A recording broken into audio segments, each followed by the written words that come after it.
Yeah, that should send me straight to the live stream. Okay.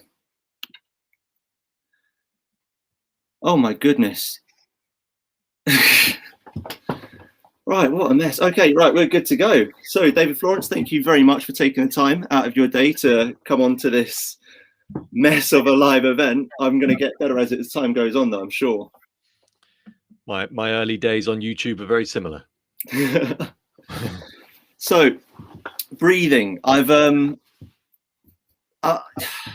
started the SOMA breath work. It started out with Wim Hof, and it's just opened so many avenues for me. I'd like to try and integrate it with skating.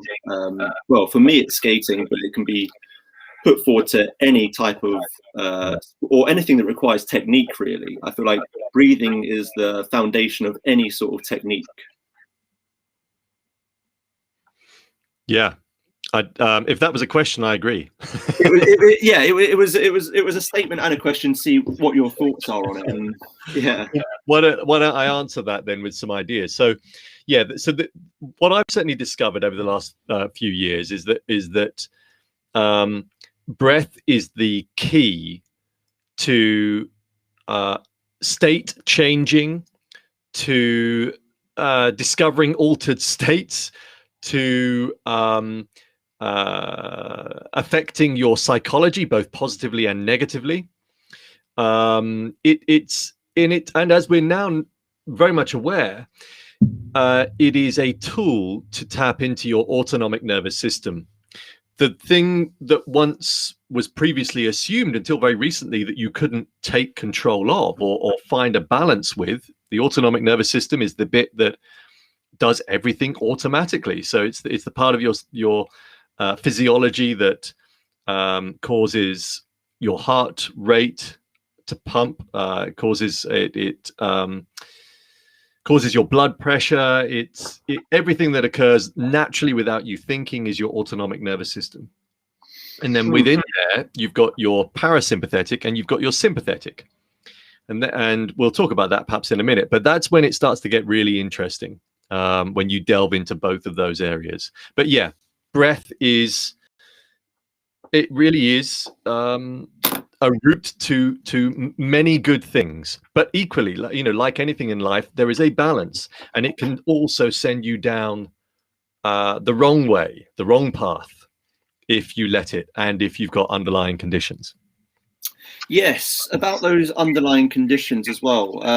I've noticed that some people with anxiety seem to really struggle with this breath work, though it also claims to help with anxiety as well. So I think it's learning to take your time to see which techniques work for you, because I think my girlfriend, bless her, she does struggle with anxiety, and I noticed that Wim Hof is supposed to help with anxiety, and as I said, bless her, like she started and then before she knew it, she was having a self-induced anxiety attack. Look what you were just doing there. I know that was an example, but your inhale, which is your sympathetic nervous system, every inhale you do raises your heart rate. So if you do a longer inhale like you were doing there, you were increasing your heart rate. So if you're in a stressed, anxious state, you're exacerbating the problem. And this is why, when people have panic attacks and they go, and people are saying, just breathe, but they're not saying just breathe only through your nose, or just breathe and make sure your exhale is longer. They're just saying, just breathe. And of course, that's when people in that state, because their fight flight response is kicking in. They don't have access to their rational mind. That's been switched off deliberately because the fight flight is there just purely to give you adrenaline and cortisol.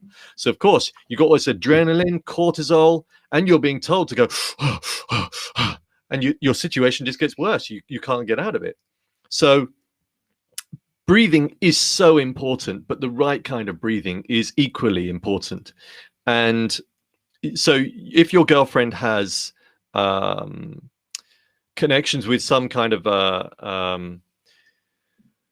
a psychological state in which anxiety is prevalent, then that was a long way of saying that, sorry. So if she is anxious, then yes, she needs to be careful. With the Wim Hof method, though, in particular, part reason why it's very good for people that suffer depression, for example, is actually more to do with the cold than it is the breath work. So the Wim Hof method obviously is very much a combination of a bit of yoga, which calms and creates balance. I'm sure all ice skaters out there practice some form of yoga, I'd have to assume. So they know already if they're practicing yoga, they're breathing through it as well. So we know that yoga and that kind of breathing through the moves creates calm, balance. So that's why you have that within the Wim Hof method. And then within the Wim Hof method, you've got the cold therapy, which in itself has so many benefits and can help with those that suffer even chronic psychological conditions. However, the Wim Hof method, both with the cold therapy and the breath work, creates a stressor. And if, therefore, you have a underlying psychological condition, or if you suffer from anxiety or stress, that stressor may not help. So what we now know, obviously, is that all stress is good for you, but only in short doses. So work stress, let's say you've got a job that's particularly stressful, but it's not always stressful. That's good, because it means that your body is constantly changing and adapting to the stress. However, if your job is chronically stressed, in other words, all the time you're thinking, blimey, oh crikey, and you're weighing yourself down with this terminology, that's when you're going down a slippery slope. So with certain breath work that the Wim Hof method uses, which is partly pranayama, partly tumo based, it creates a stress response in the body. And that can be really good because it causes this adaptation. What a lot of people are finding, though, with the Wim Hof method in particular, is that they get these highs initially, which are incredible neurochemical highs. And they love it so much that they then do round of breath work after round of breath work after round of breath work.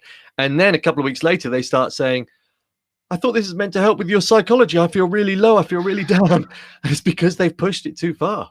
So you do have to be careful. And then we've got a lot of breath addicts. Yeah, absolutely. Yeah, exactly. Well, this is it. I mean, there's two things that are going on right now. Everybody, to a greater or lesser extent, is experiencing some kind of anxiety, even in small amounts or significant amounts. And at the same time, with that comes addiction and all the other psychological conditions that can easily link with stress and anxiety. And understandably so, because again, you're losing your rational brain and you're hooking on to things that just briefly make you feel good. So yeah, absolutely. You will be getting breath addicts out there that are following the wrong videos, following the wrong advice, liking it too much. Yes, yeah, but then it's so hard when you find something you like. It's hard not to get swept away in sort of in those highs. So I mean, I'm supposing your advice would be, take it easy, but still take it for sure. Go slowly, first of all, with all of this stuff. Do go and speak to a doctor.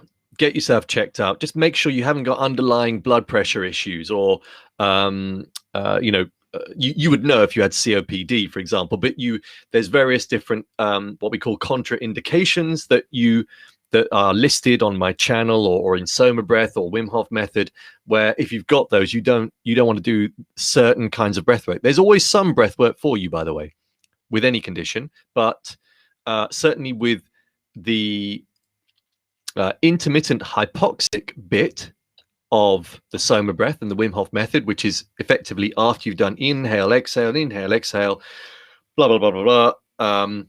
You then follow it up with an exhale and then breath hold. That creates the intermittent hypoxia. In other words, the brief period of lower oxygen, increased carbon dioxide, which in itself has huge physiological benefits. But if you've got underlying conditions with that, you could certainly exacerbate your problem. Now, it sounds to someone that's very new to like breathing exercises, starving your body of oxygen for a short period of time sounds like a very bad idea. So why would we want to induce this self-inflicted intermittent hypoxia on ourselves? Well, there's a few things I'd like to say on this, actually. Where should I start? Let's first of all start with the cognitive benefits. So when my journey started, I had a bang to the head a few years ago, both figurative and literal bang to the head. And I then jumped straight into the Wim Hof Method because I was looking for something to change my state. I wanted to change the way I saw the world, interacted with the world. And it really set me on this wonderful path. And I thought initially that the cognitive changes of having this sudden insatiable appetite for learning, this strengthening of my character, of my resolve, this psychological discipline that I was creating, I thought that just came from the fact that I had a bang to the head. In other words, I thought, maybe something shook in my brain and that caused me to act in a different way. And then I thought, well, maybe it's down to the cold, because certainly part of it would have been down to the cold. But then after doing further research, there's enough research out there to show that things like spatial memory improves through practicing intermittent hypoxia. It's effectively similar to doing high altitude training. So it's great for athletes. It increases obviously your lung capacity, but perhaps most important of all, it builds and develops your tolerance to higher levels of CO2. So during this breath work, your body is then flooded with greater levels of CO2. Your brain's normal signal to tell you to breathe is interrupted.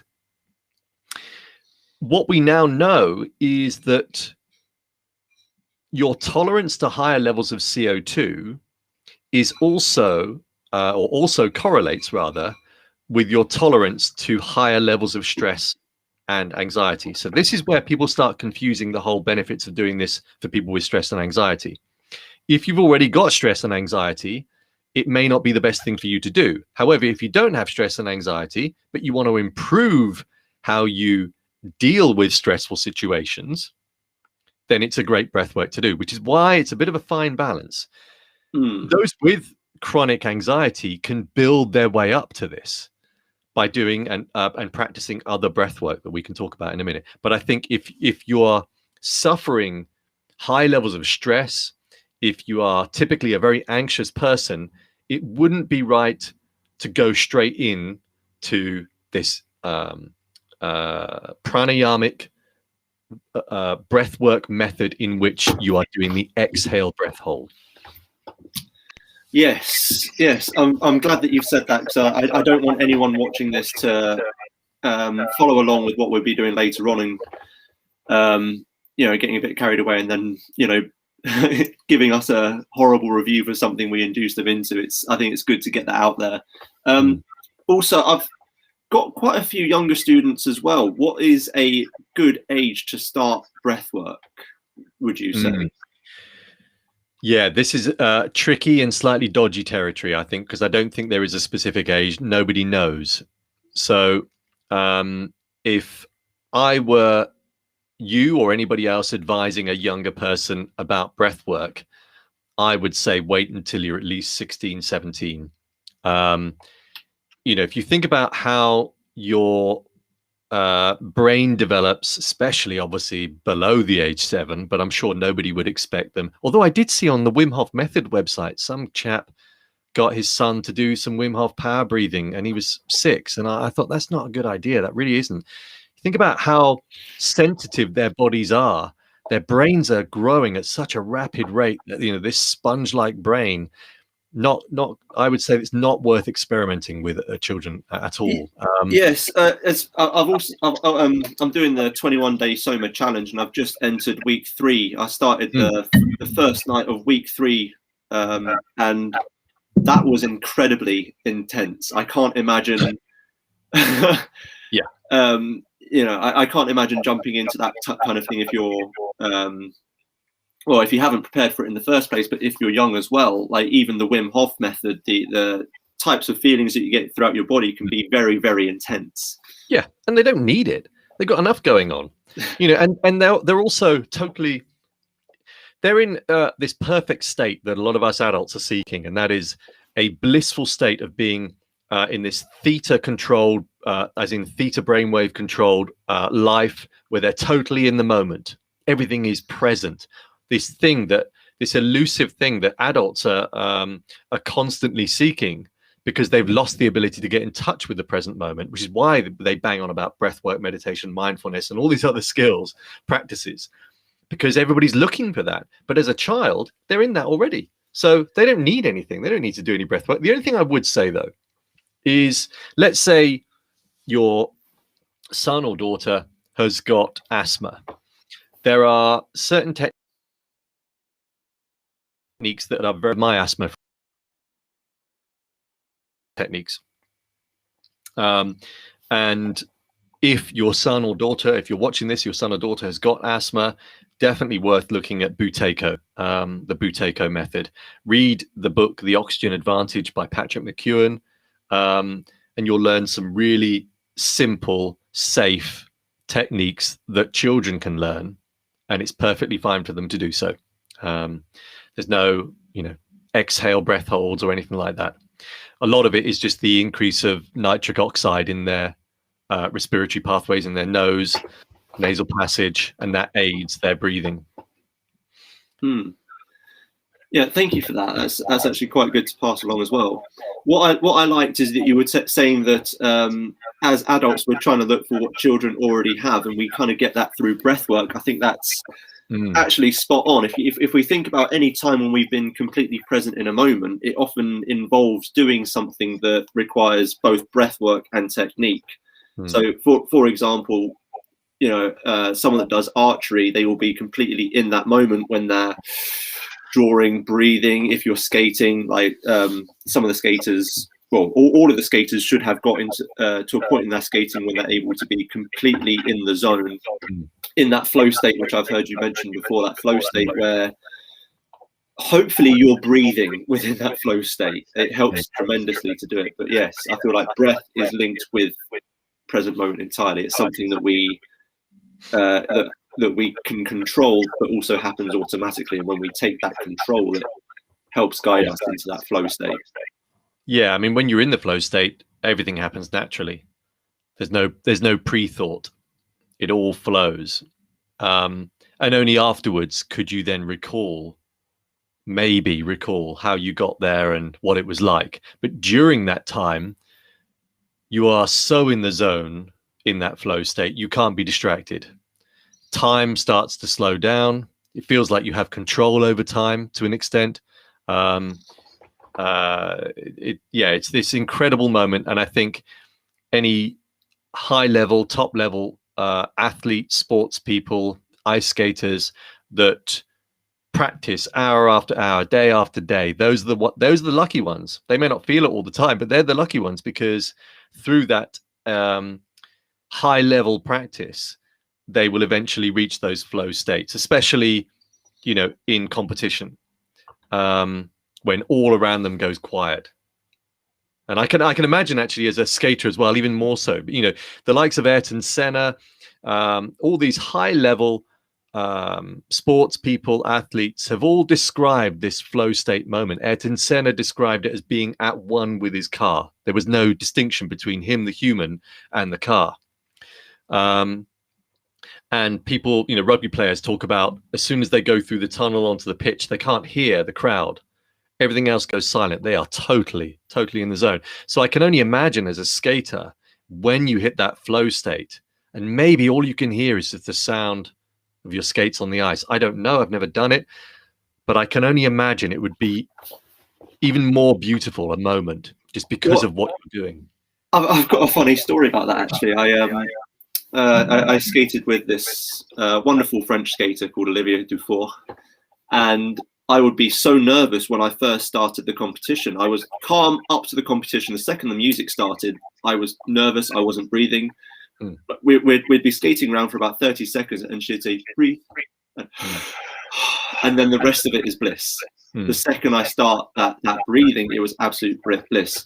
So Jay's got a question. He said, how would you make this an automatic thing? Because when I'm skating, especially in pairs, I have a lot more things to focus on than my breath.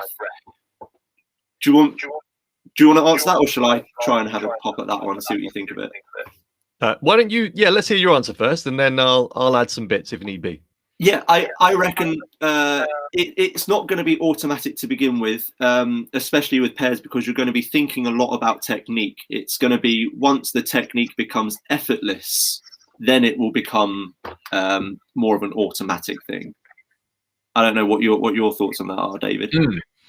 Think about when you've driven from point A to point B, and it's a journey that you do every day. At some point in that journey, you won't know you're driving, as in it's totally subconscious led.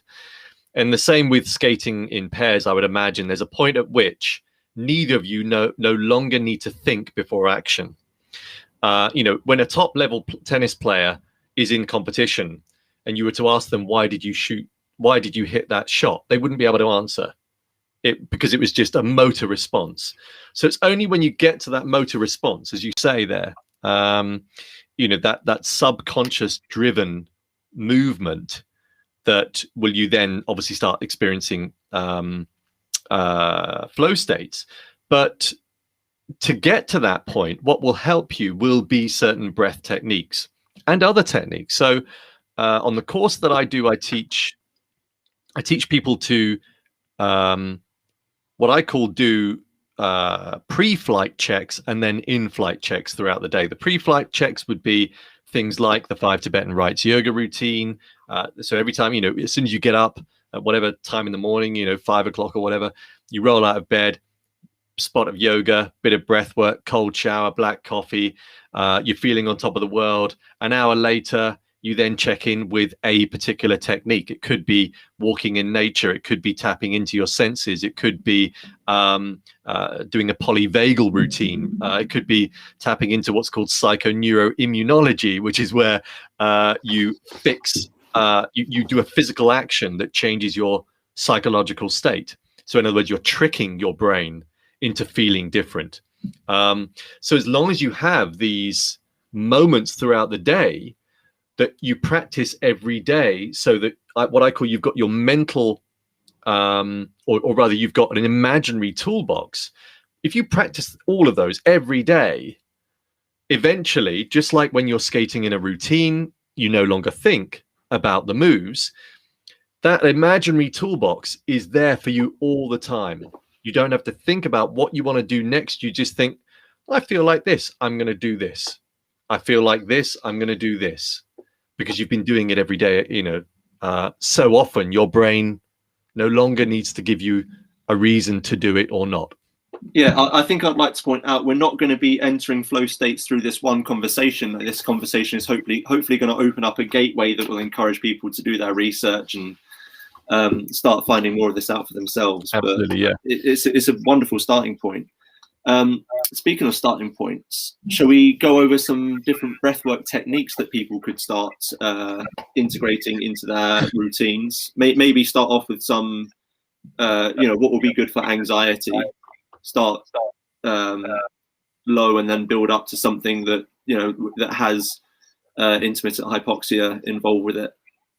What's your thoughts on all that? Yeah. Now, I'm wary about doing anything to do with the intermittent hypoxic bit. But let's figure it out as we go along. But what I think, let's start off with something really simple. And so let me just take you through a very simple Buteyko style idea. So if anybody's watching, then what they need to do is settle themselves down. If they're sitting, sit with a straight back. That's very important. They can do this lying down if they want. And what I want them to do, I'm going to say this to you, actually. What I want you to do is breathe in through the nose all the way. Exhale just by letting go, as Wim Hof often says. So you just exhale, and you feel as if your shoulders are dropping as you exhale. And then in again. When you breathe in, make sure that your belly protrudes as you breathe in. So if people aren't used to belly breathing, diaphragmatic breathing. It's breathing in, your stomach goes out. Yeah, that's it. So breathe in all the way again. Hold, squeeze your muscles at the top, and then just let go with a sigh. Let's do it one more time. At the top, squeeze your muscles. Let go with a sigh. Oh, bloody hell, I'm getting hot already. Yeah, okay, I'm taking this off. Sorry. So when you say squeeze the muscles, do you mean like All chest? muscles, yeah. Any ones that you can grab a hold of? Yeah. You just again, you're helping to change your state. So now what I want people to do is to concentrate and pour their focus and attention just on the movement of their belly. As they breathe in, their stomach should move out. So breathing in through the nose, exhale through the mouth, breathing in through the nose, stomach protrudes, exhale through the mouth. And keep breathing now at that steady pace. And what I want you to do is focus on and be aware of the cold air as you breathe in through the nose.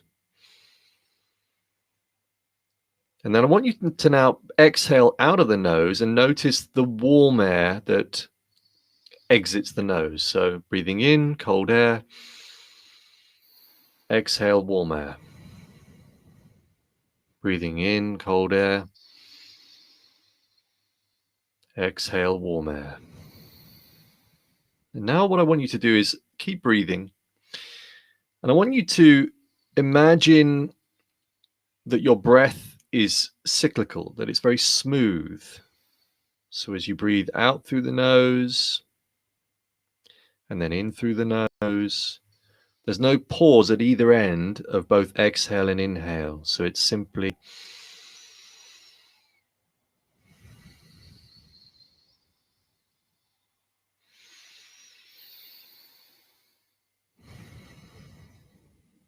this smooth cyclical movement. Imagine you're moving the air up your spine and you're exhaling through the nose, reaches the root of your belly as you breathe in, stomach extends, exhale through the nose. Again, focus on the cold air going in and the warm air exiting. And the whole idea with this particular breathing technique is that you then start to concentrate on slowing down your breathing. So with some breathing techniques, you breathe to a rhythm. With this one, you're just focusing on slowing it down. In through the nose, out through the nose. Diaphragmatic breathing. What you're aiming for here in this particular breathing technique is you want to get to a point where it feels like you want to take in more oxygen. So you're slowing it down to the extent that even your breathing becomes shallow. You no longer need to take big inhale, exhales. You almost want to get to a point of being comfortably uncomfortable. Nice contradiction. You just want you want to be at a point where there's just enough air going in, just enough air going out in this slow, cyclical fashion.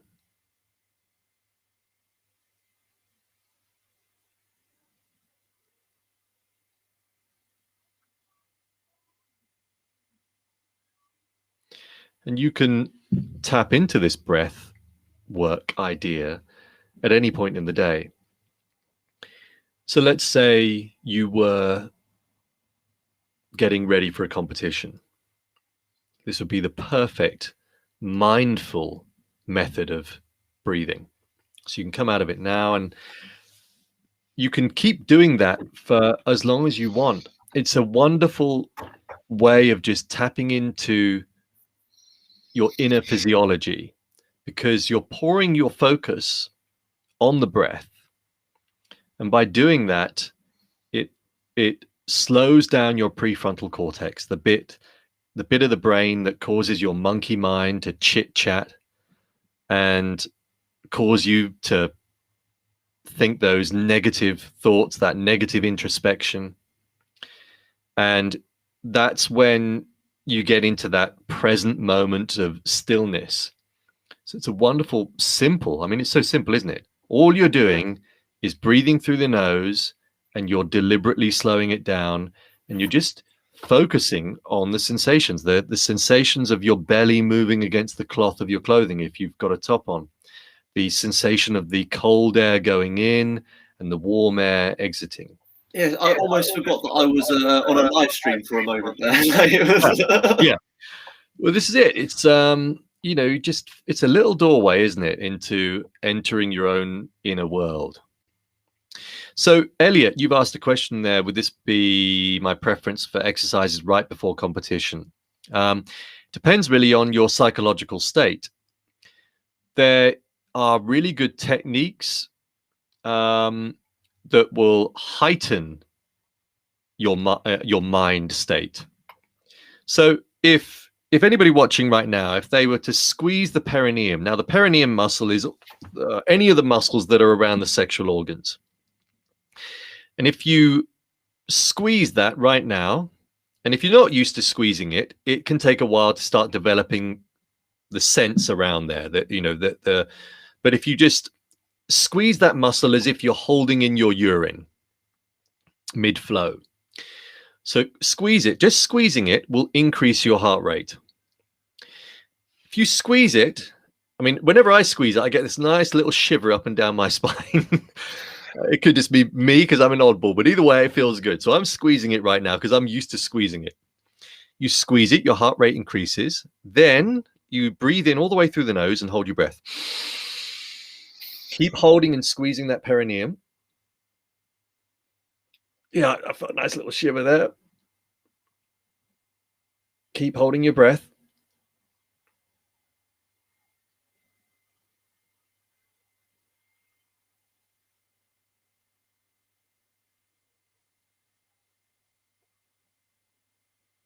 Keep squeezing if you can. Even if you have to pulse it. Let go whenever you're ready. And by doing that, you've increased your heart rate. So this is it's a sympathetic response. You have held on to your breath, which further increases those. You get a sort of a higher dose of CO2 for a while. Breath holds, by the way, where you simply inhale, breath holding creates more CO2. And actually that increase in CO2 has a calming effect. So what's lovely about that simple technique is that for me, it gets me, it's like a short burst of a little bit of energy and a little bit of getting me in the zone. So I've often said to people in the corporate world, do that prior to a meeting. If you know you've only got a minute to spare and you're totally whacked and you think, I've got to perform, I've got to be on my best, do that. You'll be in with a good chance of at least starting the meeting in the right way. So yeah, that's definitely something you can do. Go on. So I was going to ask a question. One thing that I've been curious about and haven't had a chance to test this out yet because the rinks have been shut. But I've noticed that when I do the Wim Hof breathing method, I can do, it's one of the things that he says, try this out. I can do an abnormal amount of push-ups on a full exhale. I'm not going to advocate skating with a full exhale, but I was wondering if maybe the Wim Hof method before you do a routine as well would be a good idea, or would that be a bit too engage the sympathetic nervous system too much? Depends what you need it for. It's 4 minutes of very intense like a very intense workout for 4 minutes. Like you're completely knackered after it. So I use it, the Wim Hof Method style of breathing, prior to a run. And if there are any runners watching, I urge you to try it. Again, so long as you haven't got any of the underlying conditions. Remember, I'm not medically trained or a doctor. I'm stating that now just because we live in a litigious world. I don't want to get into trouble. So I'm just saying it works for me. And as long as you are physically okay, physiologically okay, you should be fine. And what happens is you go for a run after doing a couple of rounds of that Wim Hof style breathing, and you will not only find that the running itself is more fluid, so I can only imagine therefore a good hardcore skating routine would be more fluid because of it. If you imagine what you've done is you've given your blood pressure, your blood flow a bit of exercise before actually engaging it further in physical exercise. So you've tapped into your autonomic nervous system and you've created this perfect flow. You've got everything working in unison before you really want to engage it. As a runner, you go for a run, it normally takes you about a mile for your body and brain to get into sync with what you're doing. It's almost like your body's going, oh, all right, okay, yeah, I'm ready. Okay, I'm ready now. Let's go. It needs the blood flow to go around to all the tissue. It needs to get the oxygen into the tissue. Just a whole load of things need to occur in order to feel more flowing in your running. What I found is that by doing the Wim Hof method before a run, I didn't go through any of that. It was literally a few seconds in, I was in flow. My whole body was moving in an efficient fashion. I suppose when often we force ourselves into a physical exercise that requires a lot of movement in our body, quite often it takes a while for our body just to limber up, doesn't it? And to get into the right state in order to do the moves that you want it to do. Whereas again, you do that a couple of rounds of that Wim Hof, and remember, Soma breath is exactly the same. The only difference between Soma breath and the Wim Hof method is that Soma breath is done to a rhythm and it incorporates isochronic tones, which affect brainwave patterns whilst you're breathing. Otherwise, there's no difference really. That and the fact that you also get this subliminal language, you get people like me guiding you through it and offering suggestible language. Yeah, I've noticed there's a lot of self-hypnosis within Soma. You're sort of training yourself you're reprogramming yourself almost. Yeah. Well, interesting. Yeah. So interesting you should say that. So Niraj himself, obviously, he's so Niraj Naik is the founder of Soma Breath, along with Gary Torrens, who's the COO. He's appeared on my YouTube channel. He's appearing actually in about 13 minutes time. Niraj is known as the renegade pharmacist because he is a former pharmacist, but he's also got friends who are clinical hypnotherapists, as I am too, in fact. And so right from the start, he realized he could combine ancient techniques, these ancient yogic pranayamic techniques, along with modern technology in the form of isochronic tones, which are just like binaural beats, if anybody's come across them. These are specific sound waves that create brainwave patterns that you might want to create for different reasons. And then you build in this suggestible language, which is hypnotherapeutic language, that further enhances your experience. Add to that the rhythmic breathing. So again, the difference with Soma breath and Wim Hof is that Soma breath is very specific in its rhythmical style. You could be breathing with 4 seconds in, 4 seconds out. It could be 4 seconds in, 8 seconds out. It could be 2-2. It could be, you've got these variety of different styles that all do different things. So they're deliberately in there to cause a different kind of physical reaction. Yeah, and whether it's inhaling, the time between inhaling and exhaling, what you're looking for if you're doing like a quick inhale or a long inhale, depends on whether you want to engage that fight or flight or rest and digest, which I think you mentioned earlier, right? Yeah. So let's say you want energy. Then I would recommend you simply do a 2-2 breathing pattern. In for 2. So in 2, out 2, in 2, out 2. That will give you energy.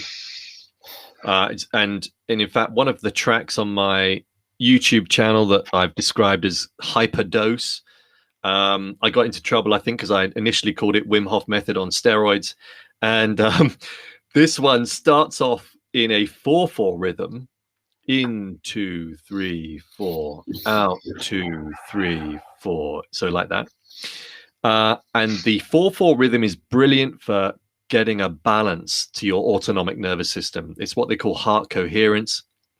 And really, that's kind of a good description.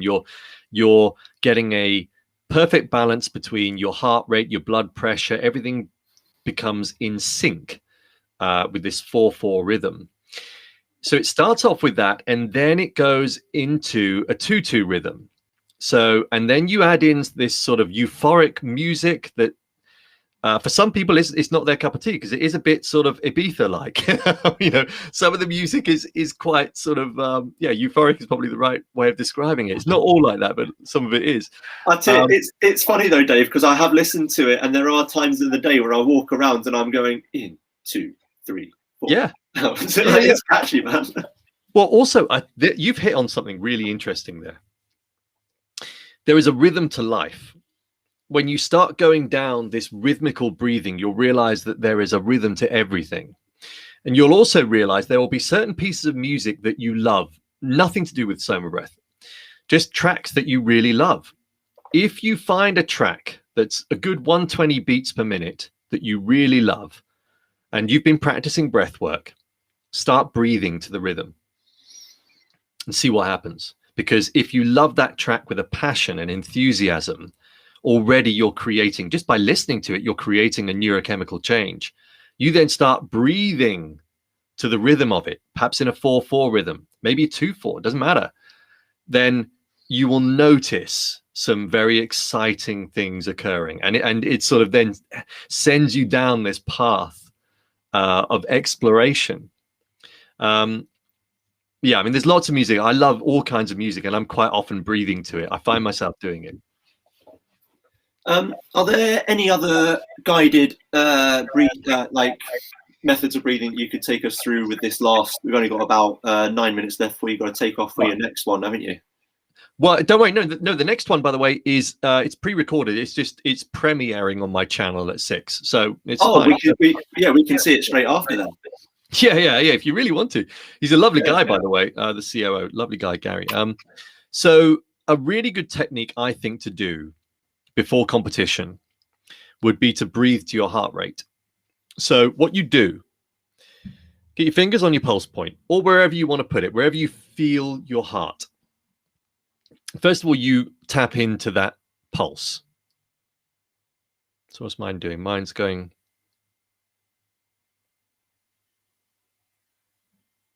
boom, boom, boom, boom.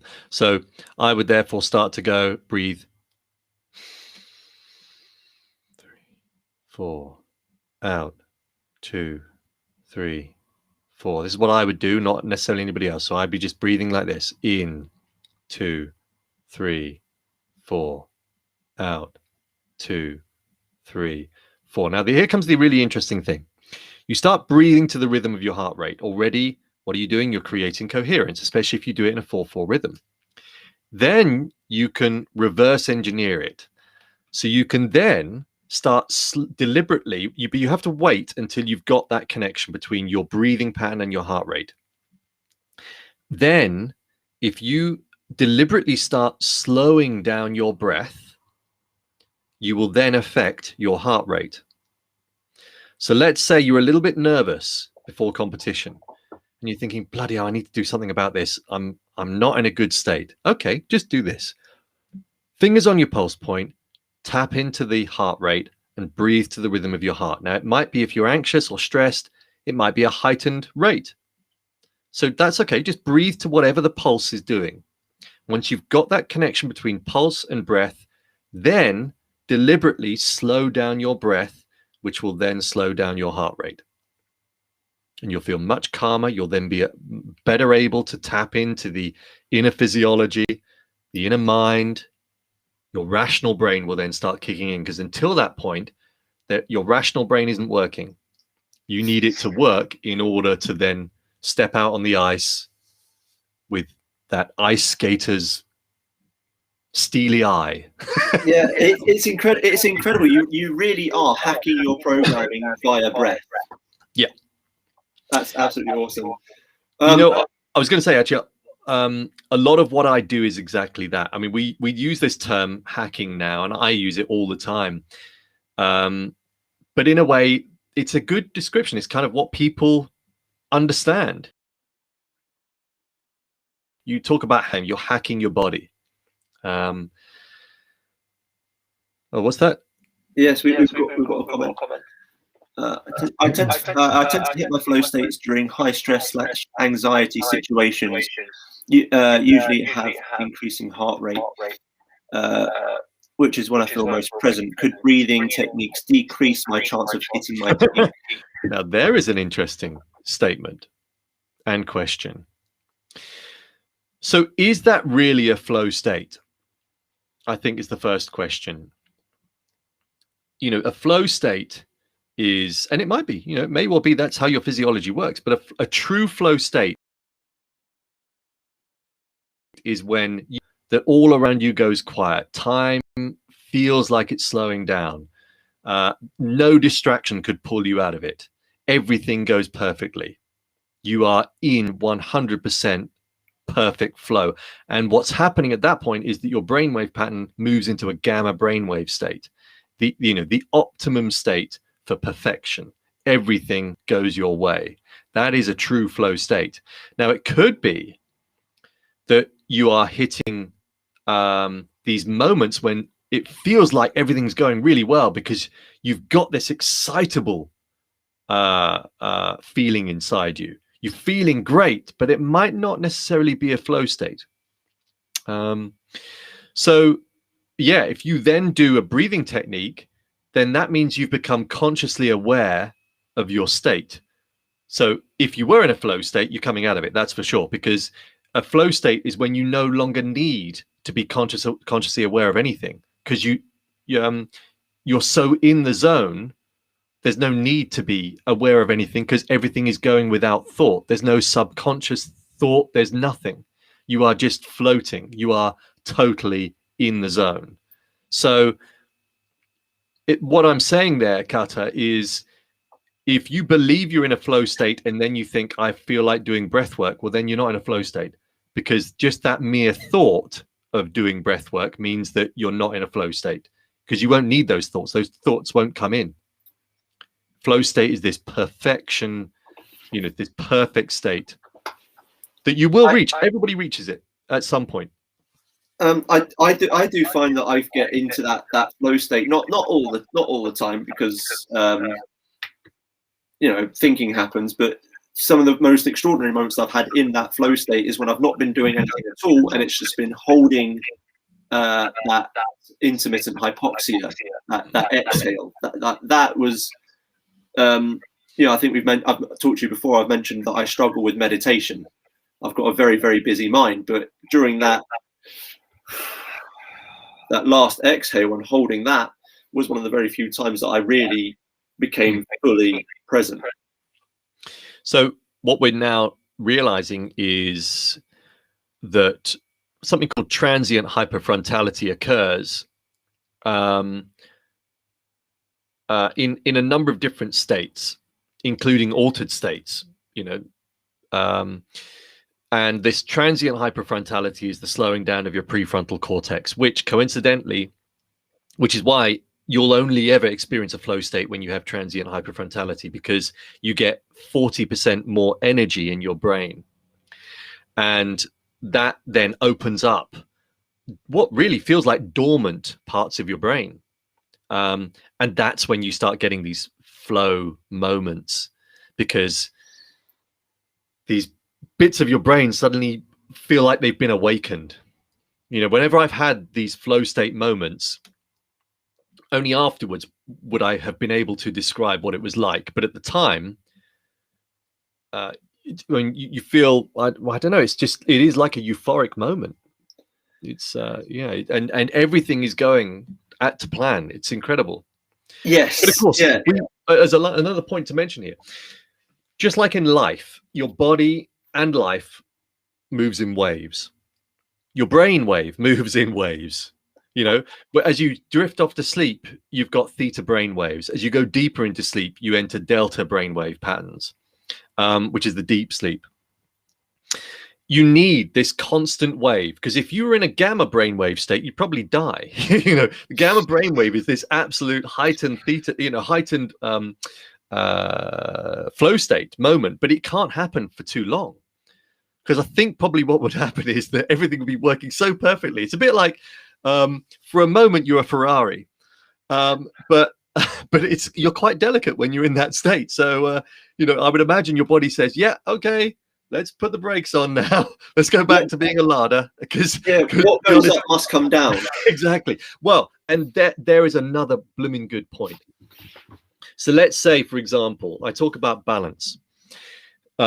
Let's say, for example, you've been practicing breath work. You've really got excited about it. You're in the 21-day program. It's incredible. You start getting these highs. You then think, I want to keep doing it. I want to do more. I want to do more.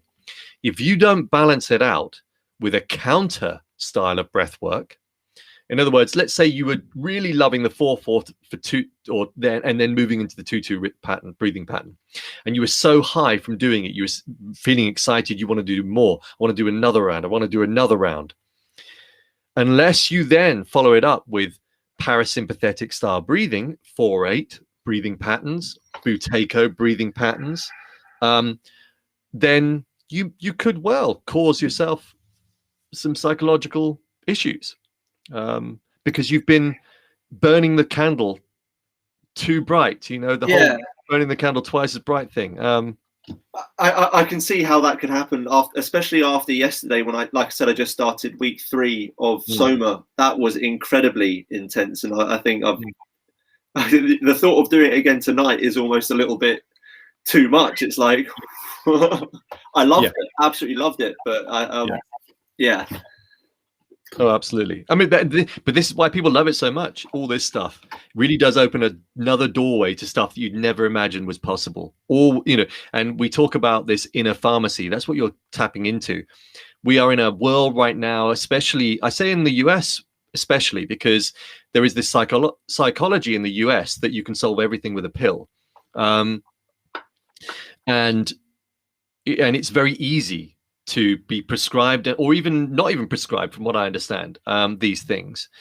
So Gary talks on my show about his reaching a very highly stressful state in the job that he was previously doing. So stressful, he reached panic attack levels and yada, yada. The doctor just said, oh yeah, don't worry, these are just anxiety attacks. Here's a pill. He went to work. Those work colleagues that he was working with said, oh yeah, this is normal. You're just experiencing stress. We call it Ellie the elephant when it's pressing down on your chest. Just those pills really work. Just keep taking them. This is a guy that thankfully found a route out of that world. But isn't it sad that we've got to that stage? And it's not one person's fault. It's just a change in our psychology, this belief in pharmaceutical help, that the quick fix of taking a pill will solve your problem, when in fact everything you need is inside. You have an inner pharmacy that you can tap into for all, really, not all, for most conditions. You can find a way through. Yeah, that's actually quite a scary thought. But I suppose if you're fixing yourself, then there's not, I suppose, especially out in America, there's not a lot of profit in that, because everything's, it's private healthcare out there, I guess, really. Absolutely, yeah, and it's very easy to go down the conspiracy route here, but I think, when you think about a pharmaceutical company being a big, high profit-making machine, it stands to reason they would rather not you discover these techniques, just because, that puts them out of business. But I mean, we're probably exaggerating a little bit here, but maybe. But, the point is, I think that through you, I, Niraj, anybody else out there that's discovered these techniques, that's learned them, and they've worked for us, that spreading the message is the key. Most people can find benefit to these things. Quick question. I don't know how you are for time. Probably 5 more minutes, if that's all right. Five more minutes. Okay. I was wondering, would we be able to do an exercise that would do intermittent hypoxia, or do we not have time for that one? I think you could. I think if we could, I tell you what, I think if anybody watching, this sounds like I'm promoting my channel. You don't have to use the stuff that's on my channel, but I think they'd be better off giving that a go. One of the, all 3 of the SOMA breath daily dose practices that I put on my channel, all 3 have got the intermittent hypoxic element to it. I would say do look at the contraindications that are listed in the description below to that video, just in case.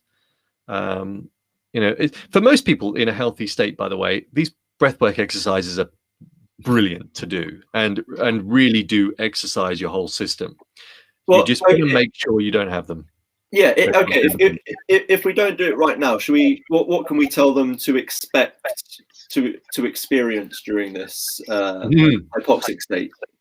Yeah. So when I started doing the Wim Hof Method, which is, as we say, it's exactly the same breath work, you will experience, as I did in the first couple of weeks, some significant highs.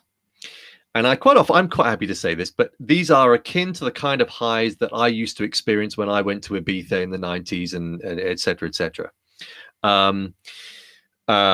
These are a very heightened state. Even after the breath work, I remember, a couple of hours later, I'd be in the kitchen and I'd be going, yes, just literally, wow, life is amazing. Just this incredible, because these neurochemicals have been just flooding my system with serotonin, dopamine, and I was just on top of the world.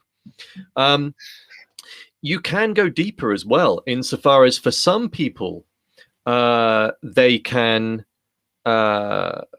reach these heightened altered states, especially with SOMA breath in particular, especially actually if you go through what's called the awakening with SOMA breath, which sounds a bit woo-woo. It's not. It's just a longer breath work protocol that lasts about an hour. And women in particular can have quite high sexual arousal during those breathwork experiences. Lucky women, I think they seem to have that connection. I've never experienced anything sexual during breathwork. What else can you experience? So those are the things you would experience during. With prolonged exposure to this kind of breath work, you will notice some changes to your psychology, subtle at first. You will likely feel a lot more positive about the world and the people in it and your interaction with others. There's a whole host of things, actually, a long list that people will start to experience. It's unbelievable. I sort of peeled back the surface of it, and I'm completely in it now. I absolutely love it, and I'm trying to get the word out. I feel amazing. It's definitely changed my outlook on life, my current state of being. It's fun to do. It is, isn't it? And I think also you can do it in a tribe of people that are all experimenting with it as well. And that's probably another point to mention here. Let's say you've gone down the rabbit hole of breathwork and you realize it's incredible, because it is, and you realize it's for you. It is for most people, I think, though, as we've said, for some it's not for them, but for most people it is. What's really worth you then doing, once you've got a few techniques down, is to start experimenting with it. And I actually think that's really important. I hear a lot of people, either on my channel or in the Facebook group or in Wim Hof Facebook group, talk about giving up after 2 months, which is a real shame. And the reason why they do that is because after a while, your body and brain adapt. The neurochemical flow changes. You don't get this huge flooding of it in it because you don't need it. And it's that point that when people give up, because they quite often make those statements of, I no longer feel the same way I did before, so they then give up, and they've really kind of lost the intention behind doing this, because really that's where you need to remind yourself that it's worth staying in the game and practicing and experimenting with it. And by experimenting with it, you'll keep your interest. And there's so much to explore with this. And actually, it may feel like you've lost those highs, but you can then try other techniques that will also resurrect some of them. It's almost like blissful euphoric states is almost like a side effect rather than the main goal. Yes. Yeah. Well, if you think about yoga was only meant to be a doorway into the inner self. It's only us Westerners that have changed it and made it into, these fixed positions or stretching the body. It was only really meant to be largely breath-based movement, and therefore a doorway into the inner world, your inner physiology. So we kind of messed it all up, but that's really what breath work is meant to be about as well. It's giving you access to your inner world, as well as your inner pharmacy of neurochemicals, of bodily chemicals that will aid and boost your immune system, that will just aid the whole system in general, your whole physiology. So that's where it's worth focusing. After you've experienced those highs, start diving deeper and experimenting with it all, trying one thing with another. Some things will work, some things won't work, some things will resonate. Keep doing them, but then mix it up. I haven't quite got to the experimenting stage yet, but I'm just going to see if there's any questions we've got left, if that's all right with you, and then yeah, okay. Is there any way to trigger a flow state? I feel as if I've never hit it, especially as an athlete. And the other one is one type of breathing exercise something that works for everyone, or is there different types that can be effective for different athletes? So the flow state question, yes, there is a way to trigger a flow state. And that's one of the things that I teach on my course. And it's the application of a variety of different methods, partly breath, partly kinesiology, partly yoga, partly tapping into your sensor motoric, your all the different senses, using your body as you should be, using your brain as you should be, and engaging it all, and then linking it to something that's a manageable challenge that's linked to your skill level, which is why athletes, by the way, experience these things, because they reach such a high skill level that they reach a connection, this perfect point between challenge and skill level.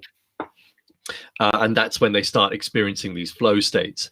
Jay, it could just simply be that the challenge isn't necessarily great enough for you, or it could be that that you're still building on your skill level to reach the challenge that you're working towards, which will be part reason why. But otherwise, you can start working on different techniques that will further encourage those flow state moments. But you almost, it's like everything needs to be running in unison in this perfect fashion, and it's a big build up to it before you then start experiencing these flow states. And in terms of one type of breathing exercise that works for everyone, the Buteyko method absolutely works for everyone. You could also try what people are calling the Darth Vader breath, which is Ujjayi breath in pranayama. And that's where you, if you imagine you want to steam up your glasses because they're a bit dirty, so that kind of sound, that's Ujjayi breath. You do that with a closed mouth, and you start feeling the breath coming from your throat. So it's it's when you start sounding like Darth Vader, because it sounds a bit clickety. Oh, on the inhale. Both. Yeah, both inhale, exhale. It takes a while to practice it. And that sound is that you're breathing from here. And when you practice it and you get to a good point of control, you'll realize that your breath is this perfect alignment of movement of air that often when we breathe, especially through the mouth, which you want to kind of keep to a minimum, you want to use your conch most of the time, use your nose. But often if we're breathing, it can be sort of a large volume of air and then a small volume of air, large volume. With Ujjayi breath, everything runs at a consistent level and you can flow it into the next in this, almost like you've got this perfect stream of air moving around your body. And what's really weird is that because you're breathing from the back of the throat,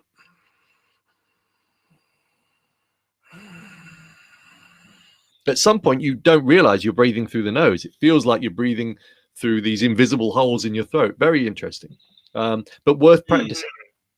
Which is actually very weird, because I normally suffer with sinus problems, and since the breathing exercises, they've mostly gone. But when I'm thinking of the throat, that's almost effortless through the nose now. Yeah, exactly. This is why it's a good one to use it with asthmatics. And this one, obviously, you know, the inhale, pinch the nose, move your head around, develops nitric oxide, really good for people with sinus issues. Opens up the airways. So good to do that before exercises, maybe. Yeah, absolutely. So you breathe in all the way, pinch your nose, hold your breath, just move your head around. You look like a nutcase. Keep doing it whilst you're holding your breath. And then you exhale when you get the urge to breathe. You exhale. And that will feel slightly better. You do it 3 or 4 times and you'll realize that nitric oxide is moved to your passageway here, and you just feel like your nose has opened. Well, thank you very much. I think I'm content. I think we've answered all the questions, and I think I'm going to let you get on with your day now, David. Thank you very much. No, thank you. Very really grateful for you coming on and doing this with me. I think this is something that can really help skating, but help anyone in general. I think I posted on the Facebook page, this isn't just for athletes. This applies for anyone that wants to connect their body and mind a bit more. Totally. I mean, it is. Yeah, breath work is the key to it all, and it should open up a pathway into a new existence. I mean, I don't say that lightly. I do mean that it can change how you view the world, and good things could come from simply changing your breath. Yes. I will send a link to your channel in the description below once this all gets put out. Evolution of Dave. People can check out your playlists. You go into greater detail on all sorts of different breath exercises and the pros and cons of it. And I think it's a wonderful channel. I'm lucky I came across you, actually. Thank you. All right. Thank you very much for joining me, and thank you everyone for watching. Thanks, dude. Peace. See you later. Bye.